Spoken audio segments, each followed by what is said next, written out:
In Denver, Colorado, Thursday, the U.S. Fish and Wildlife Service led a host of international elephant conservation groups in an event to literally crush the $10 billion ivory trade. The action destroyed nearly 6 tons of illegal ivory seized from smugglers, tourists, and traders at U.S. ports and airports.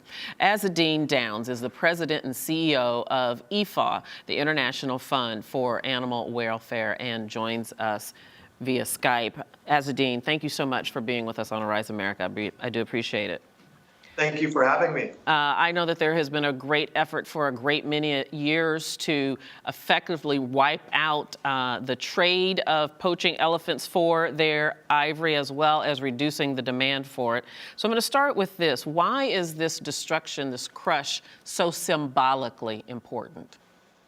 You know, it's the symbolism of it is that the elephants are more valuable alive than they are dead. It is a controversial move. There's a lot of people who would say it should be looked at just through an economic point of view. But the United States, in destroying this ivory, is really saying those elephants are more valuable to us than the value of this ivory, and all of the efforts are going to go into protecting the elephants as opposed to trying to create some sort of a marketplace for illegal ivory. And how would have keeping the stockpile and not destroying it, what kind of effect would that have, or what message did it send to the industry? You know, it's really a question of speculation.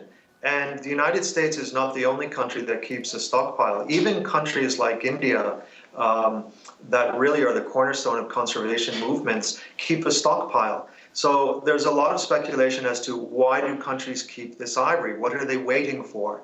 Are they waiting for some future moment where they're going to be able to sell the ivory?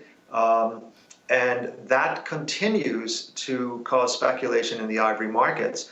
A lot of indications of poachers, in fact, killing elephants now and hiding the ivory, waiting for that moment when the ivory markets really do open up. You know, I read in the reports today that elephant poaching is at an all-time high, thanks to, in large part, the demand from the U.S. and then, secondly, demand in Asia. That surprised me a little bit, that the U.S. is leading the way in the demand of ivory. What do you account for that? You know, there's a big difference, though, in what's happening in terms of the poaching and where the ivory is going. For the most part, the ivory in the United States is brought here, and it's a marketplace where people are, in fact, able to buy ivory. There's some loopholes, things like trophy hunting, where American hunters can go to Africa, kill an elephant, and bring those tusks back with a permit. So we're not seeing the seizures of ivory coming to the United States. We're seeing seizures of ivory go to Asia and mostly China, frankly.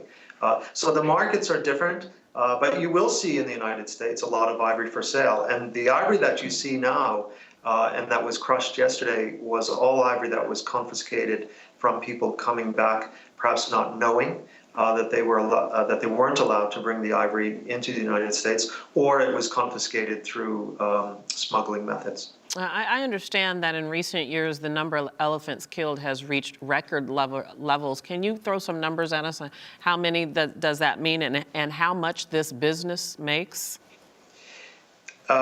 This is the worst. The last 3 years have been really the worst since 1989. Estimates of how many elephants are left in Africa, 500,000. You'll also see the numbers of elephants being killed anywhere from 35 to 50,000 elephants per year. So if you do the math, what you find is that within a 10-year period, all of the elephants could be killed. So this notion that we can flood the market with ivory and create an ivory market that's legal simply doesn't make sense, because we're going to run out of time. The elephants are going to be gone. In terms of how much it's worth, illegal wildlife trade up to $19 billion US per year. Ivory alone, $10 billion a year. So it's a huge industry. Yeah, and that's going to prove to be very complicated in this effort. I'd like to thank you so much, Azzedine, for your time. Azzedine Downes, thank you. Thank you very much. I appreciate it. It's time now to take a look at the other news capturing headlines around the globe in our Arise News World Wrap.